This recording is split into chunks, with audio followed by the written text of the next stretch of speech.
Hey everyone, welcome to the Stock Talk for August 2nd, a weekend edition. If you have not checked out the live stream that I did on YouTube yesterday, feel free to check that out. And that was when we had a rapid progression by broad markets to the downside, and that was the change in trend that could potentiate something more in the future. So I wanted to give insights on potential day trading opportunities yesterday on the live stream. If you have not checked that out, take a look. But let's talk about today, because Friday today was another bearish day. It's another red candle, and this is rapid movement to the downside. When we have such rapid movement to the downside, that should signal caution, caution, caution to everyone, because the primary trend has broken. What I mean by that is, while we see support levels down below, we can see everything moving rather linearly these 2 years, right?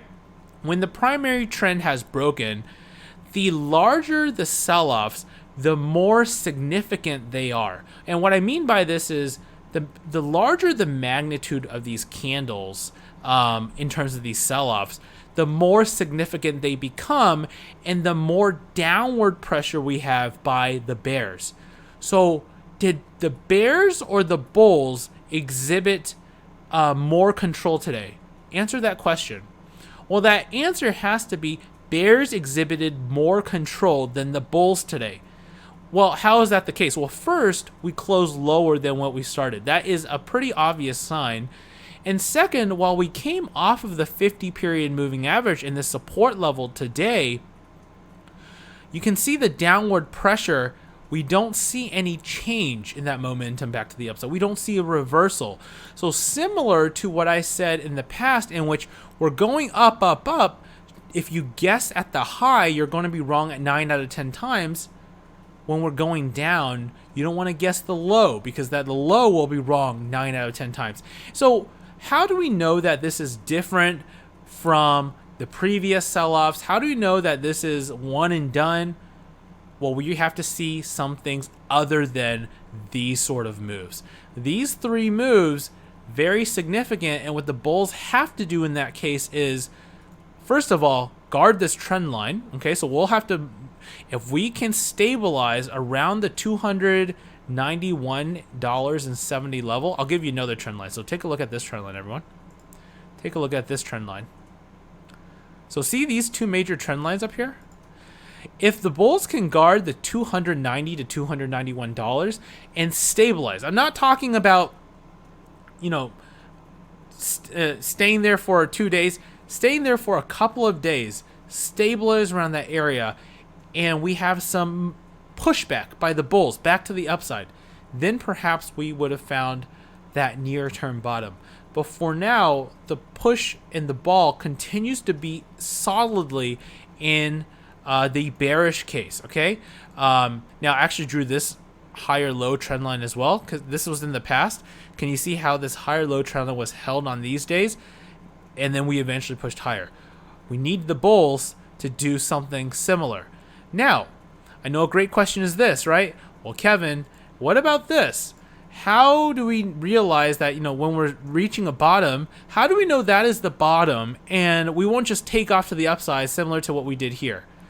So it's a little bit different from what we see in May, right? Yesterday, we saw that big change in tone.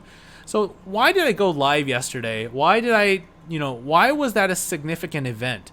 It was because I'm seeing algorithms, institutional selling.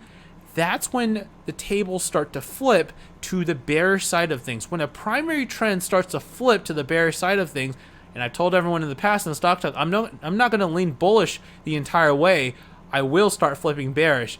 Yesterday, I was in that zone. Now, let me just show you the intraday chart of the S&P 500. You can see this was yesterday. When I went live, was already pretty low down here, but this is not normal in terms of what? Sell-off. This is not normal in which we hold the 20-period moving average.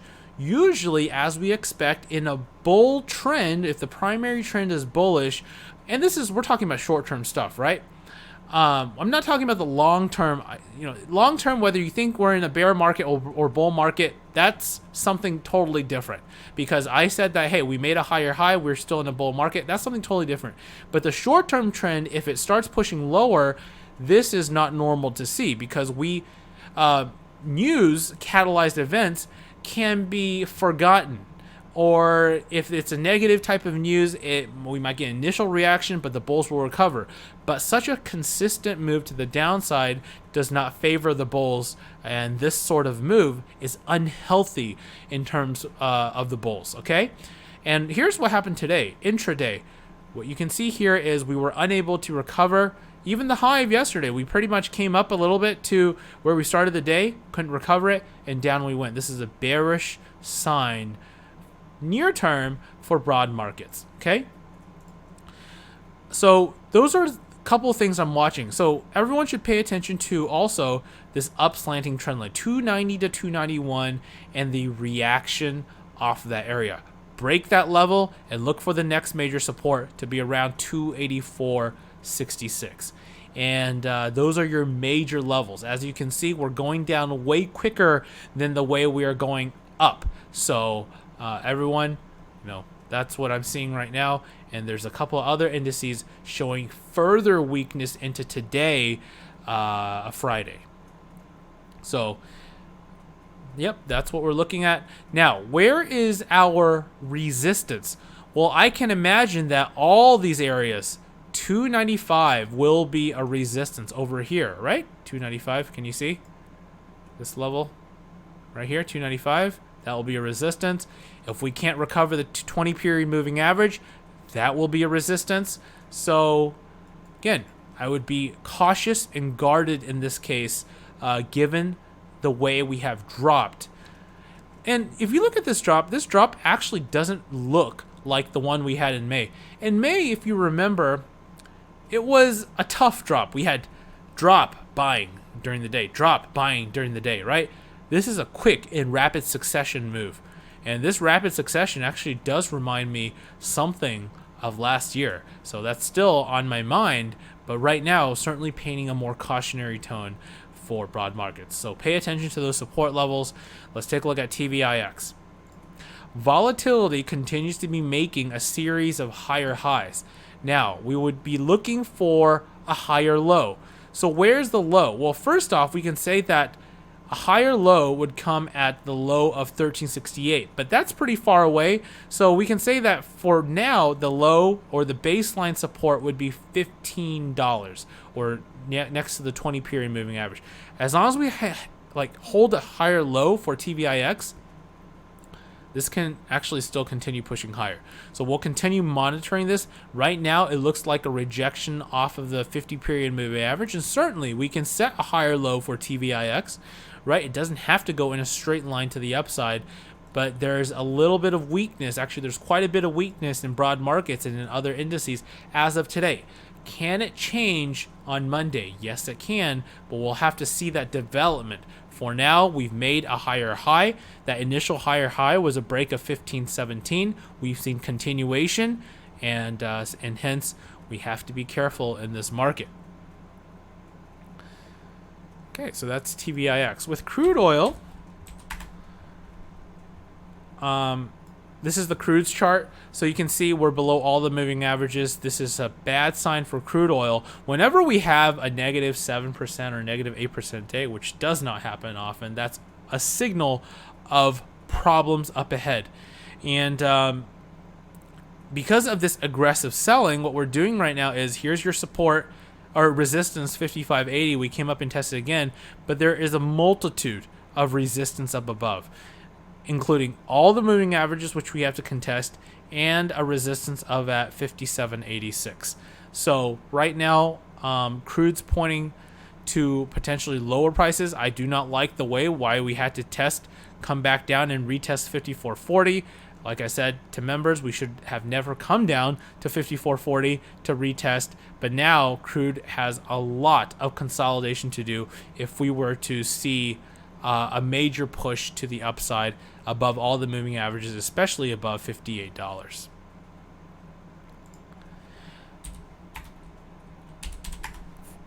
natural gas. Here's natural gas, still on a downtrend. Nothing different here. This continues to get rejected at typical areas near the 50 period moving average, near the 20 period moving average. This is a repetitive pattern. Look for this to continue. So no change in natural gas. And then for gold futures, probably no change here either. So here's gold futures still pushing up. Where's our next resistance? 1479. So we're getting close to that area, but we're not there yet. We're not that close, actually. We're still a little bit of ways away. So gold is still on an uptrend. So yeah, I just want to give some insights. If you were not able to catch the live stream yesterday, hopefully you get how to day trade in these circumstances if you're looking at things like TVIX to play on that fear, because this was very consistent, and it doesn't always happen like this, okay? This is algorithmic institutional selling, so it doesn't always happen like this, but when it does happen, you can see it, and TVIX, it's a pretty obvious pattern at the time as well. All right, so hopefully that clarifies a couple of things. Actually, I think there were some comments made yesterday. Let me just take a look at some of the comments. By the way, if you enjoyed this video, you know what to do, right? If you have not subscribed to this channel, feel free to hit the subscribe button. Again, these are just my insights on the broad markets, and that's to go along with your own views. Like button, thumbs up. Dislike button, thumbs down. That would be highly appreciated. Talk to people about this channel. I enjoy that if you find this content helpful. So Coolio, we were having a jolly good time filling the gap yesterday. Then a tweet happened. Just glad I sat on the silence today. Yeah. So when we visited yesterday on the SPY broad market chart, right, it was vastly different from where we closed. If we had even had a bullish sign and pulled above and stayed above, let's say 300, that would have been a very positive. We would have seen potentially higher prices and breaking all-time highs for the S&P 500. Instead, yesterday was like a fuse or a switch got lit or got flipped yesterday. And what happened? We got rejected off the 20 quickly, and that paves the way for the downside action. So very drastic moves. As you all know, I was still pretty bullish on this day here. This was FOMC day, and we all know during FOMC how many different reactions we can get during the FOMC day, the day after the FOMC day. So I was patient.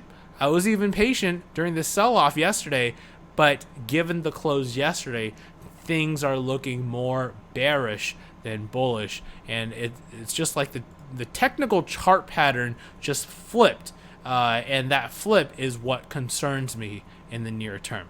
So again, thank you everyone for watching this video. Appreciate it if you share it and tell everyone about this channel. And I will talk to everyone very soon. Happy trading. Talk to you later.